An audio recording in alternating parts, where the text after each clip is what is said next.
ಎಲ್ರಿಗೂ ನಮಸ್ಕಾರ. ಪ್ರೇಮನ TV Kannada YouTube ಚಾನಲ್ಗೆ ನಿಮ್ಮೆಲ್ಲರಿಗೂ ಕೂಡ ಸ್ವಾಗತ. ಸ್ನೇಹಿತರೆ, ಇವತ್ತಿನ ವಿಡಿಯೋದಲ್ಲಿ ಸೈಕಾಲಜಿಗೆ ಸಂಬಂಧಪಟ್ಟ ಹಾಗೆ ಒಂದಷ್ಟು ಪ್ರಮುಖ ಪ್ರಶ್ನೋತ್ತರಗಳನ್ನ ತೊಗೊಂಡು ಬಂದಿದ್ದೀನಿ. ಖಂಡಿತವಾಗ್ಲೂ ಕೂಡ ಉಳ್ಕೊಂಡಿರ್ತಕ್ಕಂತಹ 4 ದಿನಗಳಲ್ಲಿ ಎಕ್ಸಾಮ್ಗೆ ಈ ಒಂದು ವಿಡಿಯೋ ಹೆಲ್ಪ್ ಆಗುತ್ತೆ.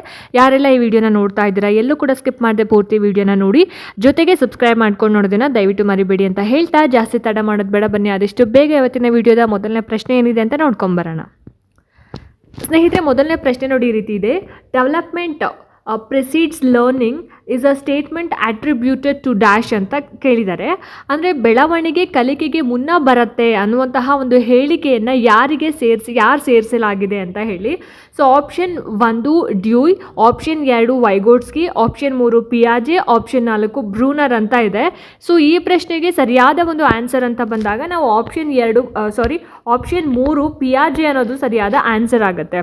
ಸೊ ಪಿಯಾಜೆ ಅವರ ಪ್ರಕಾರ ಮೊದಲು ಬೆಳವಣಿಗೆ ಆಗುತ್ತೆ, ನಂತರ ಕಲಿಕೆ ಸಂಭವಿಸುತ್ತೆ ಅಂತಕ್ಕಂಥದ್ದು. ಸೊ ಹಾಗಾಗಿ ಬೆಳವಣಿಗೆ ಕಲಿಕೆಗೆ ಮುನ್ನ ಬರುತ್ತೆ ಅನ್ನುವಂತಹ ಒಂದು ಸ್ಟೇಟ್ಮೆಂಟ್ ಬಂದು ಪಿಯಾಜೆ ಅವ್ರದ್ದಾಗಿರುತ್ತೆ. ಆಪ್ಷನ್ 3 ಪಿಯಾಜೆ ಸರಿಯಾದ ಉತ್ತರ ಅಂತ ಹೇಳ್ಬೋದು.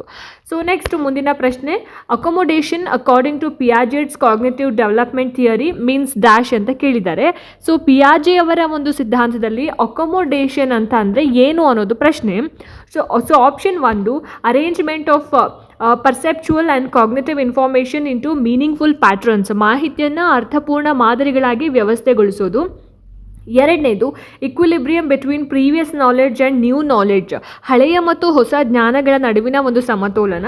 ಮೂರನೇ option adjusting to new ways of behaving and thinking by modifying existing cognitive structures, ಹೊಸ ಅನುಭವಗಳಿಗೆ ಹೊಂದಿಕೊಳ್ಳೋದಕ್ಕೆ ಇರುವಂತಹ ಜ್ಞಾನ ರಚನೆಗಳನ್ನು ಬದಲಾವಣೆ ಮಾಡೋದು. Option 4 finding the matching between existing cognitive structures and the environmental needs as they arise, ಪರಿಸರದ ಅಗತ್ಯಗಳಿಗೆ ತಕ್ಕಂತೆ ಹೊಂದಾಣಿಕೆ ಮಾಡಿಕೊಳ್ಳೋದು ಅಂತ. ಸೊ ಇಲ್ಲಿ ಈ 4 ಆಯ್ಕೆಗಳಲ್ಲಿ ಏನಿರ್ಬೋದು ಹಾಗಾದರೆ ಅಕೊಮೊಡೇಷನ್ ಅಂತ ಹೇಳಿದ್ರೆ? ಸೊ ನೀವು ಗೆಸ್ ಮಾಡಿದ್ದೀರಾ ಅಲ್ವಾ?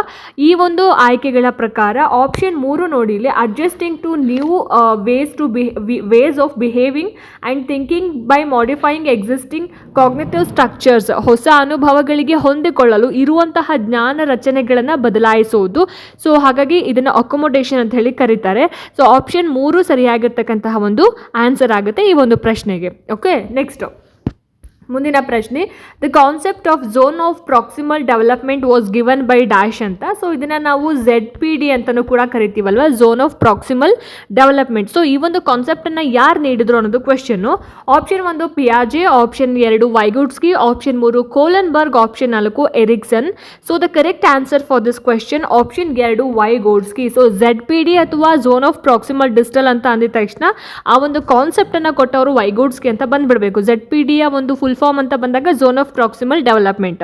ಸೊ ಮಗು ಸಹಾಯದಿಂದ ಕಲಿಯಬಹುದಾದಂತಹ ಒಂದು ಹಂತ ZPD ಅಂತ ಹೇಳಿದ್ರೆ ಸ್ಕ್ಯಾಫೋಲ್ಡಿಂಗ್ ಅಂತ ಕೂಡ ಹೇಳ್ತಾರೆ. ಸೊ ಹಾಗಾಗಿ option 2 Vygotsky is the right answer. Next ಮುಂದಿನ ಪ್ರಶ್ನೆ, the level of development in which the child's morality in controlled by the fear of punishment is called according to Kohlberg ಅಂತ. ಅಂದರೆ ಶಿಕ್ಷೆಯ ಭಯದಿಂದ ನಿಯಂತ್ರಿತವಾಗಿರುವ ನೈತಿಕತೆ ಯಾವ ಹಂತಕ್ಕೆ ಸೇರಿದೆ ಕೋಲನ್ಬರ್ಗ್ ರವರ ಪ್ರಕಾರ ಅನ್ನೋದು. ಸೊ ಇದಕ್ಕೆ ಆಪ್ಷನ್ ನೋಡಿ, ಇಲ್ಲಿ ಮೊರಾಲಿಟಿ ಲೆವೆಲ್ ನೈತಿಕ ಹಂತ, option 2 conventional morality level, option 3 self accepted moral principle level, option 4 pre moral level ಅಂತ ಇದೆ. ಸೊ ದ ಕರೆಕ್ಟ್ ಆನ್ಸರ್ ಈ ಒಂದು ಪ್ರಶ್ನೆಗೆ ಆಯ್ಕೆ 4 ನೋಡಿ, ಇಲ್ಲಿ ಪೂರ್ವ ನೈತಿಕ ಹಂತ ಅಥವಾ ಪ್ರೀ ಮಾರಲ್ ಲೆವೆಲ್. ಸೊ ಈ ಒಂದು ಹಂತದಲ್ಲಿ ಮಕ್ಕಳು ಶಿಕ್ಷೆಯ ಭಯದಿಂದ ಸರಿಯಾದ ಒಂದು ವರ್ತನೆಯನ್ನು ಮಾಡ್ತಾ ಹೋಗ್ತಾರೆ. ಎಲ್ಲಿ ನಮಗೆ ಪನಿಷ್ಮೆಂಟ್ ಆಗ್ಬಿಡುತ್ತೋ ಅನ್ನುವಂತಹ ಒಂದು ಹೆದರಿಕೆಯಿಂದ ಅವರ ಬಿಹೇವಿಯರ್ ಕರೆಕ್ಟ್ ಆಗಿರುತ್ತೆ. ಸೊ ಹಾಗಾಗಿ ಆಪ್ಷನ್ 4 ಪೂರ್ವ ನೈತಿಕ ಹಂತ ಅಥವಾ ಪ್ರೀ ಮಾರಲ್ ಲೆವೆಲ್ ಅನ್ನೋದು ಸರಿಯಾದ ಉತ್ತರ ಆಗಿರುತ್ತೆ. ಸೊ ನೆಕ್ಸ್ಟ್ ಮುಂದಿನ ಪ್ರಶ್ನೆ, with reference of Piaget's key ideas the realization that objects are sets of objects stay the same even when they are turned around or made to look different in defined as dash ಅಂತ. ಅಂದರೆ ವಸ್ತುಗಳ ರೂಪ ಬದಲಾಗಿದ್ರೂ ಅವು ಅದೇ ಆಗಿದೆ ಅನ್ನುವಂತಹ ಒಂದು ಅರಿವು, ಅದನ್ನು ನಾವು ಏನಂತ ಹೇಳಿ ಕರಿತೀವಿ ಅಂತ. ಸೊ ಆಪ್ಷನ್ 1 ನೋಡಿ, ಇಲ್ಲಿ ಡಿಸೆಂಟ್ರೇಷನ್, ಆಪ್ಷನ್ 2 ಕ್ಲಾಸಿಫಿಕೇಶನ್ ವರ್ಗೀಕರಣ, ಮೊದಲನೇದು ವಿಕೇಂದ್ರೀಕರಣ, ಮೂರನೇದು ಕ್ಲಾಸ್ ಇನ್ಕ್ಲೂಷನ್ ವರ್ಗ ಒಳಗೊಳ್ಳುವಿಕೆ, ಆಪ್ಷನ್ 4 ಕನ್ಸರ್ವೇಷನ್ ಸಂರಕ್ಷಣೆ. ಸೊ ಇಲ್ಲಿ ಸರಿಯಾಗಿರ್ತಕ್ಕಂತಹ ಒಂದು ಆನ್ಸರ್ ಏನಿರ್ಬೋದು ಹಾಗಾದರೆ ಈ ಪ್ರಶ್ನೆಗೆ ಆಪ್ಷನ್ 4 ಕನ್ಸರ್ವೇಷನ್ ಅಥವಾ ಸಂರಕ್ಷಣೆ ಅನ್ನೋದು ಸರಿಯಾಗಿದೆ. ಸೊ ರೂಪ ಬದಲಾಗಿದ್ರೂ ಕೂಡ, ಪ್ರಮಾಣ ಬದಲಾಗಿದ್ರೂ ಕೂಡ ಅಥವಾ ಗುಣ ಬದಲಾಗಿದ್ರೂ ಕೂಡ ಅದು ಇದೆ ಅಂತಕ್ಕಂತಹ ಒಂದು ಅರಿವು, ಅದನ್ನು ಕನ್ಸರ್ವೇಷನ್ ಅಥವಾ ಸಂರಕ್ಷಣೆ ಅಂತ ಹೇಳಿ ಕರಿತೀವಿ. ಆಪ್ಷನ್ 4 ಸರಿಯಾದ ಉತ್ತರ ಆಗಿರುತ್ತೆ. ಆ್ಯಂಡ್ ನೆಕ್ಸ್ಟ್ ಮುಂದಿನ ಒಂದು ಪ್ರಶ್ನೆ, in which of the following stages of development do individuals first develop great love of exploring and wandering ಅಂತ ಇದೆ. ಅಂದರೆ ಯಾವ ಬೆಳವಣಿಗೆ ಹಂತದಲ್ಲಿ ಮಕ್ಕಳು ಹೆಚ್ಚು ಅನ್ವೇಷಣೆ ಮತ್ತು ತಿರುಗಾಟಕ್ಕೆ ಆಸಕ್ತಿಯನ್ನು ತೋರಿಸ್ತಾರೆ ಅಂತ.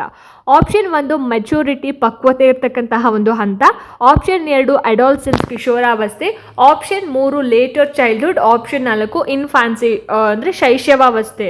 ಸೊ ಇಲ್ಲಿ ಸರಿಯಾದ ಒಂದು ಆನ್ಸರ್ ಏನಿರುತ್ತೆ ಹಾಗಾದರೆ ನಂತರದ ಬಾಲ್ಯ ಅಂದರೆ ಲೇಟರ್ ಚೈಲ್ಡ್ಹುಡ್ ಅನ್ನೋದು ಸರಿಯಾಗಿರ್ತಕ್ಕಂತಹ ಒಂದು ಆನ್ಸರ್ ಆಗಿರುತ್ತೆ. ನೆಕ್ಸ್ಟ್ ಮುಂದಿನ ಒಂದು ಪ್ರಶ್ನೆ, in constructivism as followed by ಪಿಯಾಜೆ ಡ್ಯಾಶ್ ಅಂತ ಕೇಳಿದ್ದಾರೆ. ಅಂದರೆ ಪಿಯಾಜೆ ಅನುಸರಿಸಿದ ನಿರ್ಮಾಣವಾದ ಅಥವಾ ರಚನಾತ್ಮಕವಾದದ ಪ್ರಕಾರ ಡ್ಯಾಶ್ ಅಂತ. Option 1 education is behaviourist in nature, ಅಂದರೆ ಶಿಕ್ಷಣವು ವರ್ತನವಾದಿ ಆಗಿರುತ್ತೆ ಅಂತ. Option 2 children participate passively in learning, ಅಂದರೆ ಮಕ್ಕಳು ನಿಷ್ಕ್ರಿಯವಾಗಿ ಕಲಿತಾರೆ. Option 3 education is teacher centred, ಅಂದರೆ ಶಿಕ್ಷಣ ಅನ್ನೋದು ಶಿಕ್ಷಕ ಕೇಂದ್ರಿತ ಆಗಿರುತ್ತೆ. Option 4 education is child centred, ಅಂದರೆ ಶಿಕ್ಷಣ ಅಂದರೆ ವಿದ್ಯಾರ್ಥಿ ಕೇಂದ್ರಿತ ಆಗಿರುತ್ತೆ ಅಥವಾ ಮಕ್ಕಳ ಕೇಂದ್ರಿತ ಆಗಿರುತ್ತೆ, ಮಗು ಕೇಂದ್ರಿತ ಆಗಿರುತ್ತಾ ಅಂತ. ಸೊ ಸರಿಯಾಗಿರ್ತಕ್ಕಂತಹ ಆನ್ಸರ್ ಏನಿರ್ಬೋದು ಹಾಗಾದರೆ ಈ ಒಂದು ಪ್ರಶ್ನೆಗೆ ಪಿಯಾಜೆ ಅನುಸರಿಸಿದ ಕನ್ಸ್ಟ್ರಕ್ಟಿವಿಸಮ್ ಪ್ರಕಾರ option 4 education is child centred, ಪಿಯಾಜೆ ಪ್ರಕಾರ ಮಗು ಸ್ವಂತ ಜ್ಞಾನವನ್ನು ನಿರ್ಮಿಸುತ್ತೆ. ಹಾಗಾಗಿ ಆಪ್ಷನ್ 4 ಸರಿಯಾಗಿರ್ತಕ್ಕಂತಹ ಒಂದು ಆನ್ಸರ್ ಆಗಿರುತ್ತೆ ಈ ಒಂದು ಪ್ರಶ್ನೆಗೆ. ಓಕೆ, ನೆಕ್ಸ್ಟ್ ಮುಂದಿನ ಪ್ರಶ್ನೆ, which of the following is not stated in Piaget's theory of cognitive development. ಪಿಯಾಜೆ ಅವರ ಜ್ಞಾನಾತ್ಮಕ ಬೆಳವಣಿಗೆ ಸಿದ್ಧಾಂತದಲ್ಲಿ ಹೇಳದೇ ಇರತಕ್ಕಂಥದ್ದು ಯಾವುದು, ಯಾವ ಒಂದು ಸ್ಟೇಟ್ಮೆಂಟನ್ನು ಹೇಳಲಿಲ್ಲ ಅಥವಾ ಯಾವ ಒಂದು ಅಂಶವನ್ನು ಹೇಳಲಿಲ್ಲ ಅನ್ನೋದ್ರ ಬಗ್ಗೆ ಪ್ರಶ್ನೆ ಇದೆ. So option 1 children go through a series of stages of development ಅಂತ ಇದೆ. Option 2 children acquire new skills in these development stages that are without limits to what they can learn. Option 3 both 1 and 2, option 4 neither 1 nor 2 ಅಂತ ಇದೆ. So ಇಲ್ಲಿ ಸರಿಯಾದ answer ಏನಿರ್ಬೋದು ಹಾಗಾದರೆ ಈ ಒಂದು ಪ್ರಶ್ನೆಗೆ ಆಪ್ಷನ್ 4 ನೇದರ್ 1 or 2, ಅಂದರೆ 1 ಕೂಡ ಅಲ್ಲ 2 ಕೂಡ ಅಲ್ಲ ಅಂತ. ಸೊ ಮೊದಲನೇ ಸ್ಟೇಟ್ಮೆಂಟ್ ಕೂಡ ಅಲ್ಲ, ಎರಡನೇ ಸ್ಟೇಟ್ಮೆಂಟ್ ಕೂಡ ಅಲ್ಲ ಅಂತ. ಸೊ ಹಾಗಾಗಿ ಆಪ್ಷನ್ 4 ಸರಿಯಾಗಿರ್ತಕ್ಕಂತಹ ಒಂದು ಆನ್ಸರ್ ಆಗಿರುತ್ತೆ ಈ ಒಂದು ಪ್ರಶ್ನೆಗೆ. ಸೊ ನೆಕ್ಸ್ಟ್ ಮುಂದಿನ ಒಂದು ಪ್ರಶ್ನೆ, when Sonu was 6 months old he played with a teddy bear but when his view of the bear was blocked. For example, he could not see the bear anta. He did not look for it. Now Sonu is 18 months old and searches for the teddy bear when he cannot see it. This shows in Sonu the presence of the quality of dash anta. ಅಂದರೆ ಸೋನು 6 ತಿಂಗಳಲ್ಲಿ teddy ಬೇರ್ ಕಾಣದೇ ಇದ್ದರೆ ಅದನ್ನು ಹುಡುಕ್ತಾ ಇರಲಿಲ್ಲ. 18 ತಿಂಗಳಲ್ಲಿ teddy ಬೇರ್ ಕಾಣಿಸ್ದೇ ಇದ್ದಾಗ, ಅಂದರೆ ಅವನು 18 months ಇದ್ದಾಗ ಟೆಡ್ಡಿ ಬೇರ್ ಕಾಣಿಸ್ದೇ ಇದ್ದಾಗ ಹುಡುಕ್ತಾ ಇರ್ತಾನೆ. ಸೊ ಇದರಿಂದ ಯಾವ ಗುಣ ಗೋಚರಿಸುತ್ತೆ ಅನ್ನೋದು. Option 1 assimilation, option 2 adaptation, option 3 self differentiation, option 4 object permanence ಅಂತ ಇದೆ. ಸೊ ಸರಿಯಾಗಿರ್ತಕ್ಕಂತಹ ಉತ್ತರ ಏನಿರ್ಬೋದು ಹಾಗಾದರೆ ಈ ಒಂದು ಪ್ರಶ್ನೆಗೆ ಎಸ್, ಆಪ್ಷನ್ 4 ಆಬ್ಜೆಕ್ಟ್ ಪರ್ಮನೆನ್ಸ್ ಅನ್ನೋದು ಆನ್ಸರ್ ಆಗುತ್ತೆ. ಕಾಣದೇ ಇದ್ರೂ ಕೂಡ ವಸ್ತು ಅಸ್ತಿತ್ವದಲ್ಲಿ ಇದೆ ಅನ್ನುವಂತಹ ಒಂದು ಅರಿವು, ಅದನ್ನು ಆಬ್ಜೆಕ್ಟ್ ಪರ್ಮನೆನ್ಸ್ ಅಂತ ಹೇಳಿ ಕರಿತೀವಿ. ಸೊ ವಸ್ತು ಸ್ಥಿರತೆ ಅಂತ ಕನ್ನಡದಲ್ಲಿ. ಹಾಗಾಗಿ ಆಪ್ಷನ್ 4 ಈ ಪ್ರಶ್ನೆಗೆ ಸರಿಯಾದ ಉತ್ತರ ಆಗಿರುತ್ತೆ. ಆ್ಯಂಡ್ ನೆಕ್ಸ್ಟ್ ಮುಂದಿನ ಒಂದು ಪ್ರಶ್ನೆ, a 1-year-old child is likely to learn something in the zone of proximal development if dash ಅಂತ ಕೇಳಿದ್ದಾರೆ. ಅಂದರೆ 1 ವರ್ಷದ ಮಗು ZPDಯಲ್ಲಿ ಯಾವಾಗ ಕಲಿತಾ ಹೋಗುತ್ತೆ. Option 1 parents are other do not interfere, ಅಂದರೆ ಪೋಷಕರು ಅಥವಾ ಬೇರೆಯವರು ಹಸ್ತಕ್ಷೇಪ ಮಾಡದೇ ಇದ್ದರೆ ಅಥವಾ ಇಂಟರ್ಫಿಯರ್ ಆಗದೇ ಇದ್ದಾಗ. Option 2 the task is more difficult than the child can do alone, ಅಂದರೆ ಮಗು ಒಬ್ಬನೇ ಮಾಡೋದಕ್ಕಾಗದೇ ಇರೋಷ್ಟು ಕಷ್ಟದ ಕೆಲಸ ಆಗಿದ್ದರೆ.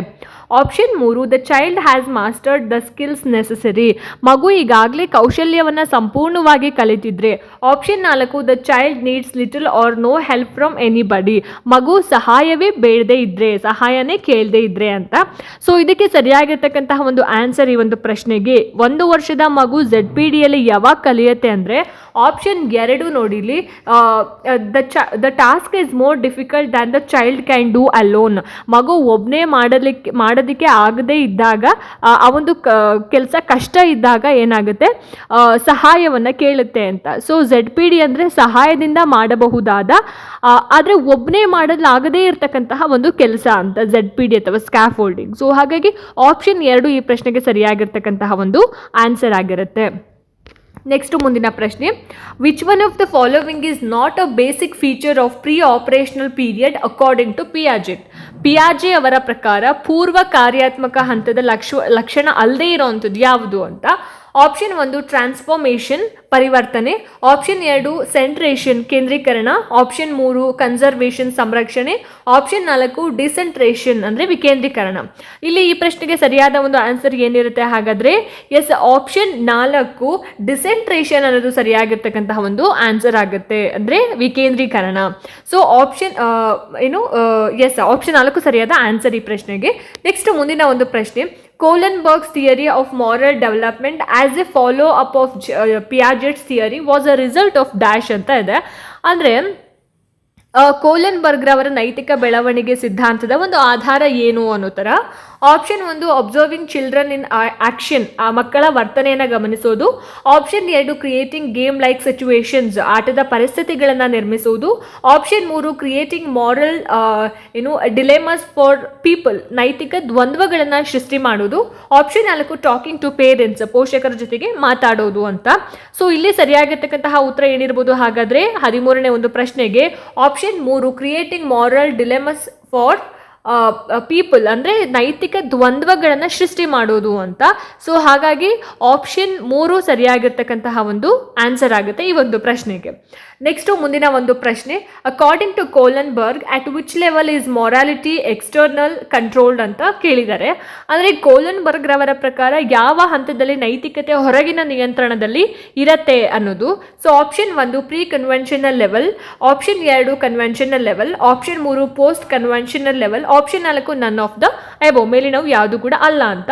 ಸೊ ಈ ಪ್ರಶ್ನೆಗೆ ಇಲ್ಲಿ ಸರಿಯಾದ ಒಂದು ಆನ್ಸರ್ ಆಪ್ಷನ್ 1 ಪೂರ್ವ ಸಾಂಪ್ರದಾಯಿಕ ಹಂತ, ಅಂದರೆ ಇಂಗ್ಲೀಷ್ನಲ್ಲಿ ಪ್ರೀ ಕನ್ವೆನ್ಷನಲ್ ಲೆವೆಲ್ ಅಂತ. ಸೊ ಆಪ್ಷನ್ 1 ಸರಿಯಾಗಿರ್ತಕ್ಕಂತಹ ಆನ್ಸರ್ ಆಗುತ್ತೆ.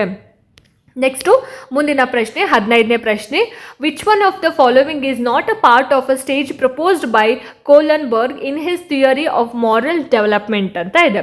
ಅಂದರೆ ಕೋಲನ್ಬರ್ಗ್ರ ಒಂದು ಸಿದ್ಧಾಂತದ ಹಂತವಲ್ಲದೆ ಇರ್ತಕ್ಕಂಥದ್ದು ಯಾವುದು ಅಂತ. Option 1 self interest and reward, ಸ್ವಾರ್ಥ ಮತ್ತು ಬಹುಮಾನ. ಆಪ್ಷನ್ 2 ರಿಲೇಷನ್ಶಿಪ್ಸ್ ವಿತ್ ಅದರ್ಸ್, ಅಂದರೆ ಇತರರ ಜೊತೆಗೆ ಸಂಬಂಧ. Option 3 social contract and social rights, ಸಾಮಾಜಿಕ ಒಪ್ಪಂದ ಮತ್ತು ಹಕ್ಕುಗಳು. Option 4 following universal ethical principles, ವಿಶ್ವವ್ಯಾಪಿ ನೈತಿಕ ತತ್ವಗಳನ್ನು ಅನುಸರಿಸುವುದು ಅಂತ. ಸೊ ಆಪ್ಷನ್ 4 ಆಯ್ಕೆಗಳಲ್ಲಿ ಸರಿಯಾಗಿರ್ತಕ್ಕಂತಹ ಒಂದು ಉತ್ತರ ಏನಿರ್ಬೋದು ಹಾಗಾದರೆ ಈ ಒಂದು ಪ್ರಶ್ನೆಗೆ. ಸೊ ಇಲ್ಲಿ ಈ ಪ್ರಶ್ನೆಗೆ ಸರಿಯಾದ ಒಂದು ಆನ್ಸರ್ ಹೇಳಕ್ಕೆ ಸ್ವಲ್ಪ ಕನ್ಫ್ಯೂಷನ್ ಇದೆ. ಯಾಕಂದರೆ ಕೋಲನ್ಬರ್ಗ್ ರವರ ಒಂದು ಸಿದ್ಧಾಂತದ ಪ್ರಕಾರ ಸ್ವಾರ್ಥ ಮತ್ತು ಬಹುಮಾನ ಸೆಲ್ಫ್ ಇಂಟ್ರೆಸ್ಟ್ ಆ್ಯಂಡ್ ರಿವಾರ್ಡ್ ಕೂಡ ಇದೆ, ಹಾಗೆಯೇ ಇತರರೊಂದಿಗೆ ಸಂಬಂಧ ರಿಲೇಷನ್ಶಿಪ್ಸ್ ವಿತ್ ಅದರ್ಸ್ ಕೂಡ ಇದೆ, ಮೇಯ್ನ್ ಆಗಿ social contract and social rights ಕೂಡ ಇದೆ, ಆ್ಯಂಡ್ ಲಾಸ್ಟ್ ಒನ್ ಕೂಡ ಇದೆ. ಸೊ ಈ ಕ್ವೆಶನ್ ಸ್ವಲ್ಪ ಟ್ರಿಕ್ಕಿ ಆಗಿರೋದ್ರಿಂದ ಈ ಎಲ್ಲವೂ ಕೂಡ ಕೋಲನ್ಬರ್ಗ್ ರವರ ಹಂತಗಳಲ್ಲೇ ಬರುತ್ತೆ. ಸೊ ಹಾಗಾಗಿ ಇಲ್ಲಿ ಎಕ್ಸಾಕ್ಟ್ ಆಗಿ ಆನ್ಸರ್ನ ಹೇಳೋಕ್ಕಾಗ್ತಿಲ್ಲ. ಸೊ ಹಾಗಾಗಿ ಎಲ್ಲವೂ ಕೂಡ ಕರೆಕ್ಟ್ ಆಗಿದೆ. ಇಲ್ಲಿ ಕೋಲನ್ಬರ್ಗ್ ರವರ ಒಂದು ಸಿದ್ಧಾಂತದಲ್ಲಿ ಬರದೇ ಇರತಕ್ಕಂತಹ ಒಂದು ಸ್ಟೆಪ್ ಇಲ್ಲಿ ಯಾವುದು ಕೂಡ ಇಲ್ಲ. 4 ಕೂಡ ಕೋಲನ್ಬರ್ಗ್ ರವರ ಸಿದ್ಧಾಂತದಲ್ಲಿ ಬರುವಂಥದ್ದೇ. ಓಕೆ, ನೆಕ್ಸ್ಟ್ ಮುಂದಿನ ಪ್ರಶ್ನೆ, Samira return the book she took from Malti's bag because she was afraid of being punished if she was caught. This illustrates Kohlberg's dash ಅಂತ ಕೇಳಿದ್ದಾರೆ. ಅಂದರೆ ಶಿಕ್ಷೆಯ ಭಯದಿಂದ ಸಮೀರಾ ಮಾಲತಿಯ ಬ್ಯಾಗಿಂದ ಪುಸ್ತಕವನ್ನು ತಗೊಂಡಿರೋದನ್ನ ಹಿಂದಿರುಗಿಸ್ತಾಳೆ. ಇದು ಯಾವ ಒಂದು ಹಂತ ಅಂತ ಕೇಳಿದ್ದಾರೆ. ಆಯ್ತಾ, option 1 pre conventional level, option 2 conventional level, option 3 post conventional level, option 4 pre operational level ಅಂತ. ಸೊ ಸರಿಯಾಗಿರ್ತಕ್ಕಂತಹ ಉತ್ತರ ಈ ಒಂದು ಪ್ರಶ್ನೆಗೆ ಆಪ್ಷನ್ 1. ಶಿಕ್ಷೆ ಅಂತ ಬಂದಾಗ ನಾವು ಆಪ್ಷನ್ ಏನು ಪೂರ್ವ ಸಾಂಪ್ರದಾಯಿಕ ಅಥವಾ ಪ್ರೀ ಕನ್ವೆನ್ಷನಲ್ ಲೆವೆಲ್ ಅನ್ನೋದನ್ನು ನಾವು ಆನ್ಸರ್ ಮಾಡಬೇಕಾಗುತ್ತೆ. ಸೊ ಆಪ್ಷನ್ 1 ಸರಿಯಾದ ಉತ್ತರ ಆಗಿರುತ್ತೆ. ಸೊ ನೆಕ್ಸ್ಟ್ ಮುಂದಿನ ಒಂದು ಪ್ರಶ್ನೆ ಇದು ಬಂದ್ಬಿಟ್ಟು ಮ್ಯಾಚ್ ದ ಫಾಲೋವಿಂಗ್ ಆಗಿರುತ್ತೆ. ಆ್ಯಂಡ್ ಇಲ್ಲಿ with reference to types of speech described by Vygotsky match the following. ಅಂದರೆ ವೈಗೋಟ್ಸ್ಕಿ ಹೇಳಿದ ಭಾಷೆಯ ವಿಧಗಳನ್ನು ನಾವಿಲ್ಲಿ ಹೊಂದಿಸಿ ಬರೀಬೇಕಾಗುತ್ತೆ. ಸೊ ಮೊದಲನೇದು ಟೈಪ್ ಆಫ್ ಸ್ಪೀಚ್ ಕೊಟ್ಟಿದ್ದಾರೆ, ಇಲ್ಲಿ ಸೋಷಿಯಲ್ ಲ್ಯಾಂಗ್ವೇಜ್ ಅಂತ. ಸೊ ಸೋಷಿಯಲ್ ಲ್ಯಾಂಗ್ವೇಜ್ ಪಕ್ಕದಲ್ಲಿ ಏನು ಕೊಟ್ಟಿದ್ದಾರೆ ಕ್ಯಾರೆಕ್ಟರಿಸ್ಟಿಕ್ಸ್, ಬಟ್ ಇದು ಇದರ ಕ್ಯಾರೆಕ್ಟರಿಸ್ಟಿಕ್ಸ್ ಅಲ್ಲ, ಬೇರೆ ಕ್ಯಾರೆಕ್ಟರಿಸ್ಟಿಕ್ಸ್ ಆಗಿರುತ್ತೆ ಅಥವಾ ಇದರದ್ದೇ ಆಗಿರ್ಬೋದು, ಗೊತ್ತಿಲ್ಲ, ಹೊಂದಿಸಿ ಬರೀಬೇಕಾಗತ್ತೆ. ಆ್ಯಂಡ್ ಇಲ್ಲಿ ಕ್ಯಾರೆಕ್ಟರಿಸ್ಟಿಕ್ಸ್ ಅಂತ ಬಂದಾಗ used for communication and has no relation to cognition, social aspects of speech are separate from intellectual aspects ಅಂತ ಇದೆ ಆಯ್ತಾ. ಎರಡನೇದು ಈಗೋಸೆಂಟ್ರಿಕ್, ಪಕ್ಕದಲ್ಲಿ ಏನು ಕೊಟ್ಟಿದ್ದಾರೆ language is still use to regulate thoughts but the child can use it internally. And next inner ಅಂತ ಇದೆ. So inner ಅಂತ ಬಂದಾಗ children use speech to form thoughts and regulate intellectual functions. They talk to themselves as they cannot internalize using it to guide behavior ಅಂತ ಇದೆ. So ಇದನ್ನ ನಾವು ಇಲ್ಲಿ ಕೊಟ್ಟಿರ್ತಕ್ಕಂತಹ ಕೋಡ್ಗಳ ಮುಖಾಂತರ ಹೇಳಬೇಕಾಗತ್ತೆ. So the correct answer for this question option 1 1 2 1 3 2 ಅಂತ ಇದೆ. ಸೊ ಇಲ್ಲಿ ಎ ಅಂತ ಬಂದಾಗ ಸೋಷಿಯಲ್ ಅಂತ ಇದೆ ಅಲ್ವಾ, ಸೋಷಿಯಲ್ ಎ ಅಂತ ಬಂದಾಗ ನಮಗೆ ಇಲ್ಲಿ ಒಂದೇ ಆಗತ್ತೆ, ಕರೆಕ್ಟಾಗಿ ಕೊಟ್ಟಿದ್ದಾರೆ 1 ಆಯಿತಾ. ನೆಕ್ಸ್ಟ್ ಎರಡನೇದು ಬಿ 3 ಅಂತ ಕೊಟ್ಟಿದ್ದಾರೆ. ಬಿ ಏನು ಕೊಟ್ಟಿದ್ದಾರೆ ಸ್ವಕೇಂದ್ರಿತ ಭಾಷೆ ಅಥವಾ ಈಗೋಸೆಂಟ್ರಿಕ್ ಅಂತ. ಸೊ ಇದು ಬಂದು 3 children use speech to form thoughts and regulate intellectual function ಅಂತ. ಆ್ಯಂಡ್ ಇನ್ನರ್ ಅಂತ ಬಂದಾಗ ಇದು ಫಸ್ಟ್ ಒನ್ನಿಗೆ ಹೋಗುತ್ತೆ. ಸಾರಿ ಫಸ್ಟ್ ಒನ್ ಅಲ್ಲ, ಇದು ಸೆಕೆಂಡ್ ಒನ್ನಿಗೆ ಹೋಗುತ್ತೆ. ಓಕೆನಾ. ಸೊ ಮೊದಲನೇದಕ್ಕೆ ಒಂದೇ ಬರುತ್ತೆ, ಎರಡನೇದಕ್ಕೆ 3, ಮೂರನೇದಕ್ಕೆ 2. ಸೊ ಆನ್ಸರ್ ಬಂದ್ಬಿಟ್ಟು ಆಪ್ಷನ್ 1 ಸರಿಯಾಗಿರ್ತಕ್ಕಂತಹ ಆನ್ಸರ್ ಆಗುತ್ತೆ. ಸರಿನಾ. ನೆಕ್ಸ್ಟ್ 18ನೇ ಪ್ರಶ್ನೆ. ಅಕಾರ್ಡಿಂಗ್ ಟು ಪಿಯಾಜೆ during the first stage of development, first stage ಅಂತ ಬಂದಾಗ birth to about 2 years age child learns best dash ಅಂತ ಕೇಳಿದ್ದಾರೆ. ಅಂದರೆ ಪಿಯಾಜೆ ಪ್ರಕಾರ ಮೊದಲ ಹಂತದಲ್ಲಿ ಮಗು ಹೇಗೆ ಉತ್ತಮವಾಗಿ ಕಲಿಯುತ್ತೆ ಅಂತ. Option 1 by comprehending neutral words, ಪದಗಳ ಅರ್ಥಗ್ರಹಿಕೆ. Option 2 by thinking in an abstract fashion, ಅಮೂರ್ತವಾಗಿ ಯೋಚಿಸೋದು. Option 3 by applying newly acquired knowledge of language. Option 4 by using the sense, ಇಂದ್ರಿಯಗಳ ಮೂಲಕ ಅಂತ. ಸೊ ಈ ಪ್ರಶ್ನೆಗೆ ಸರಿಯಾಗಿರ್ತಕ್ಕಂತಹ ಆನ್ಸರ್ ಏನಿರ್ಬೋದು ಹಾಗಾದ್ರೆ obviously option 4 by using the sense ಅನ್ನೋದು ಸರಿಯಾಗಿರ್ತಕ್ಕಂತಹ ಆನ್ಸರ್ ಆಗುತ್ತೆ. ನೆಕ್ಸ್ಟ್ 19ನೇ ಪ್ರಶ್ನೆ. According to Piaget's cognitive theory of learning the process by which the cognitive structure is modified is called dash ಅಂತ. ಅಂದರೆ ಜ್ಞಾನ ರಚನೆಯನ್ನು ಬದಲಾಯಿಸ್ತಕ್ಕಂತಹ ಒಂದು ಪ್ರಕ್ರಿಯೆ ಯಾವುದು. ಆಪ್ಷನ್ 1 ಪರ್ಸೆಪ್ಷನ್, ಗ್ರಹಿಕೆ. Option 2 accommodation. Option 3 assimilation. Option 4 schema ಅಂತ ಇದೆ. So the correct answer for this question option 2 accommodation ಅನ್ನೋದು ಸರಿಯಾಗಿರ್ತಕ್ಕಂತಹ ಒಂದು ಆನ್ಸರ್ ಆಗಿರುತ್ತೆ. ನೆಕ್ಸ್ಟ್ 20ನೇ ಪ್ರಶ್ನೆ. According to Kohlberg thinking process involved in judgments about questions of right and wrong is called dash. ಸರಿಯಾದ ಅಥವಾ ತಪ್ಪಾದ ಬಗ್ಗೆ ತೀರ್ಮಾನ ಮಾಡುವ ಚಿಂತನೆಯನ್ನು ಏನಂತ ಹೇಳಿ ಕರೀತಾರೆ. ಆಪ್ಷನ್ 1 ಮೊರಾಲಿಟಿ ಕೋಆಪರೇಷನ್, ನೈತಿಕ ಸಹಕಾರ. ಆಪ್ಷನ್ 2 ಮಾರಲ್ ರೀಸನಿಂಗ್, ನೈತಿಕ ತಾರ್ಕಿಕತೆ. ಆಪ್ಷನ್ 3 ಮಾರಲ್ ರಿಯಲಿಸಮ್, ಅಂದರೆ ನೈತಿಕ ವಾಸ್ತವಿಕತೆ. ಆಪ್ಷನ್ 4 ಮಾರಲ್ ಡೆಲೆಮಾ, ನೈತಿಕ ದ್ವಂದ್ವ ಅಂತ. ಸೊ ಈ ಪ್ರಶ್ನೆಗೆ ಸರಿಯಾದ ಒಂದು ಆನ್ಸರ್ ಅಂತ ಬಂದಾಗ ನಾವು ನೈತಿಕ ತಾರ್ಕಿಕತೆ ಅಥವಾ ಇಂಗ್ಲೀಷ್ನಲ್ಲಿ ಮಾರಲ್ ರೀಸನಿಂಗ್ ಅಂತ ಹೇಳಿ ಕರಿತೀವಿ. ಸೊ ಹಾಗಾಗಿ ಆಪ್ಷನ್ 2 ಮಾರಲ್ ರೀಸನಿಂಗ್ ಅನ್ನೋದು ಸರಿಯಾಗಿರ್ತಕ್ಕಂತಹ ಉತ್ತರ ಆಗಿರುತ್ತೆ ಈ ಪ್ರಶ್ನೆಗೆ. ನೆಕ್ಸ್ಟ್ 21ನೇ ಪ್ರಶ್ನೆ ನೋಡಿ. The stage of cognitive development according to Piaget in which a child displays object permanence is dash ಅಂತ ಕೇಳಿದ್ದಾರೆ. ಅಂದರೆ ಆಬ್ಜೆಕ್ಟ್ ಪರ್ಮನೆನ್ಸ್ ಯಾವ ಹಂತದಲ್ಲಿ ಬರುತ್ತೆ ಅಂತ ಕೇಳಿದ್ದಾರೆ. ಸೊ ಇದರ ಬಗ್ಗೆ ಆಬ್ಜೆಕ್ಟ್ ಪರ್ಮನೆನ್ಸ್ ಬಗ್ಗೆ ಆಗ್ಲೇನು ಕೂಡ ಒಂದು ಕ್ವೆಶ್ಚನ್ ಕೇಳಿದೆ, ಬಟ್ ಆನ್ಸರ್ ಆಬ್ಜೆಕ್ಟ್ ಪರ್ಮನೆನ್ಸ್ ಆಗಿತ್ತು. ಈಗ ಆನ್ಸರ್ ಬಗ್ಗೆನೇ ಒಂದು ಕ್ವೆಶ್ಚನ್ ರೈಸ್ ಮಾಡಿದ್ದಾರೆ. ಸೊ ಯಾವ ಸ್ಟೇಜಲ್ಲಿ ಬರುತ್ತೆ ಅಂತ. ಸೊ ಆಪ್ಷನ್ ನೋಡಿ ಇಲ್ಲಿ concrete operational stage. Option 2 formal operational stage. Option 3 sensory motor stage, option 4 pre operational stage ಅಂತ. ಸೊ ಇಲ್ಲಿ ಸರಿಯಾಗಿರ್ತಕ್ಕಂತಹ ಒಂದು ಆನ್ಸರ್ ಏನಿರ್ಬೋದು ಹಾಗಾದರೆ? Yes, option 3 sensory motor stage ಅಂದರೆ ಸಂವೇದನಾ ಗತಿ ಹಂತ ಅಂತ ಕನ್ನಡದಲ್ಲಿ ನಾವೇನು ಹೇಳ್ತೀವಲ್ವಾ, ಸಂವೇದನಾ ಗತಿ ಹಂತದಲ್ಲಿ ಆಬ್ಜೆಕ್ಟ್ ಪರ್ಮನೆನ್ಸ್ ಈ ಟಾಪಿಕ್ ಬರೋ ಅಂಥದ್ದು. ಸೊ ಹಾಗಾಗಿ ಆಪ್ಷನ್ 3 ಸರಿಯಾಗಿರ್ತಕ್ಕಂತಹ ಒಂದು ಆನ್ಸರ್ ಆಗುತ್ತೆ. ನೆಕ್ಸ್ಟು ಮುಂದಿನ ಪ್ರಶ್ನೆ, scaffolding in the context of learning theories refers to dash ಅಂದರೆ ಸ್ಕ್ಯಾಫೋಲ್ಡಿಂಗ್ ಅಂದರೆ ಏನು ಅಂತ ಕೇಳಿದ್ದಾರೆ. So option 1 temporary support in learning by adults ಅಂದರೆ ವಯಸ್ಕರಿಂದ ತಾತ್ಕಾಲಿಕ ಸಹಾಯ. Option 2 ascertaining the causes of mistakes done by students ಅಂದರೆ ತಪ್ಪಿನ ಕಾರಣ ಹುಡ್ಕೋದು. ಆಪ್ಷನ್ 3 ಸಿಮ್ಯುಲೇಷನ್ ಟೀಚಿಂಗ್, ಸಿಮ್ಯುಲೇಷನ್ ಬೋಧನೆ ಅಥವಾ ಸ್ಟಿಮ್ಯುಲೇಷನ್ ಅಂತಲೂ ಹೇಳ್ತಾರೆ. Option 4 recapitulation of previous learning ಅಂದರೆ ಮರುಪಾಠ ಮಾಡೋದು ಅಥವಾ ಮರು ಬೋಧನೆ ಮಾಡೋದು ಅಂತ. ಸೊ ಈ ಪ್ರಶ್ನೆಗೆ ಇಲ್ಲಿ ಸರಿಯಾದ ಒಂದು ಆನ್ಸರ್ ಸ್ಕ್ಯಾಫೋಲ್ಡಿಂಗ್ ಅಂತ ಹೇಳಿದ್ರೆ option 1 temporary support in learning by adults ಅನ್ನೋದು ಸರಿಯಾಗಿರ್ತಕ್ಕಂತಹ ಆನ್ಸರ್ ಆಗುತ್ತೆ ಈ ಪ್ರಶ್ನೆಗೆ. ನೆಕ್ಸ್ಟ್ 23ನೇ ಒಂದು ಪ್ರಶ್ನೆ, children in primary schools follow which the following stages as proposed by Lawrence Kohlberg. ಪ್ರಾಥಮಿಕ ಶಾಲಾ ಮಕ್ಕಳು ಯಾವ ಕೋಲನ್ಬರ್ಗ್ರ ಯಾವ ಹಂತದಲ್ಲಿ ಇರ್ತಾರೆ ಅನ್ನೋದು.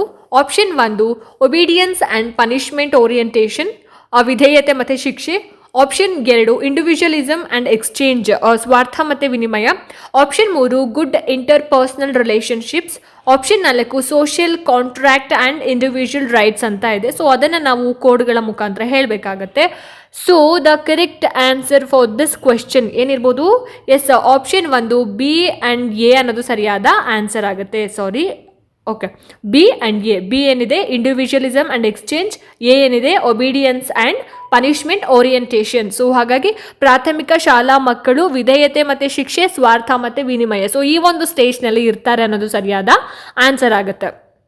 ನೆಕ್ಸ್ಟ್ ಮುಂದಿನ ಪ್ರಶ್ನೆ, knowledge of dash will be most significant for a teacher dealing with a class comprising students of mixed age group ಅಂತ ಇದೆ.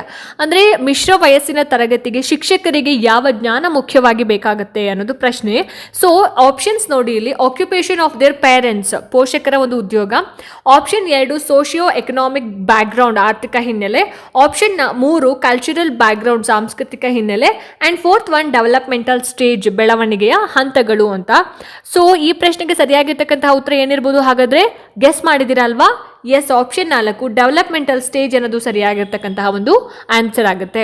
ನೆಕ್ಸ್ಟ್ 25th ಕ್ವೆಶ್ಚನ್ ನೋಡಿ ಇಲ್ಲಿ, Karnail Singh does not pay income tax despite legal procedure and expenses. He thinks that he cannot support a corrupt government which spends millions of rupees in building unnecessary dams. He is probably in which state of Kohlenberg's stages of moral development ಅಂತ ಇದೆ. ಅಂದರೆ ಸರ್ಕಾರ ಭ್ರಷ್ಟ ಅಂತ ತೆರಿಗೆ ಕೊಡದೇ ಇದ್ದಂತಹ ಕರ್ನೇಲ್ ಸಿಂಗ್ ಯಾವ ಹಂತದಲ್ಲಿ ಇದ್ದಾನೆ ಅನ್ನೋದು. Option 1 conventional, option 2 post conventional, option 3 pre conventional, option 4 para conventional ಅಂತ ಇದೆ. ಸೊ ಈ ಪ್ರಶ್ನೆಗೆ ಸರಿಯಾಗಿರ್ತಕ್ಕಂತಹ ಉತ್ತರ ಏನಿರ್ಬೋದು ಹಾಗಾದರೆ? ಆಪ್ಷನ್ 2 ಪೋಸ್ಟ್ ಕನ್ವೆನ್ಷನಲ್ ಅಂದರೆ ನಂತರದ ಸಾಂಪ್ರದಾಯಿಕ ಹಂತ ಅಂತ. ಸೊ ವೈಯಕ್ತಿಕ ನೈತಿಕ ತತ್ವಗಳ ಆಧಾರದಲ್ಲಿ ತೀರ್ಮಾನ, ಸೊ ಇದನ್ನು ನಾವು ಪೋಸ್ಟ್ ಕನ್ವೆನ್ಷನಲ್ ಅಂತ ಹೇಳ್ತೀವಿ. ಸೊ ಹಾಗಾಗಿ ಆಪ್ಷನ್ 2 ಸರಿಯಾಗಿರ್ತಕ್ಕಂತಹ ಒಂದು ಆನ್ಸರ್ ಆಗುತ್ತೆ. ಸೊ ನೋಡಿದ್ರಲ್ಲ ಸ್ನೇಹಿತರೆ, ಇದಾಗಿತ್ತು ಇವತ್ತಿನ ಸೈಕಾಲಜಿಗೆ ಸಂಬಂಧಪಟ್ಟ ಹಾಗೆ ಒಂದಷ್ಟು ಪ್ರಶ್ನೋತ್ತರಗಳು.